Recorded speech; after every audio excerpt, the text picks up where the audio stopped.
மூச்சு விட்டால் பூமலராது. பூமகளின் வாய்மொழியே பூஜைக்கு வேதங்களோ. கல்லூரி வாழ்க்கையில் காதல் ஏன் வந்தது? ஆகாயம் எங்கிலும் நீலம் யார் தந்தது?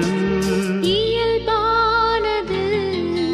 ஒரு காதல் தேவதை பூமியில் வந்தாள். ஒரு காதல் காவியம்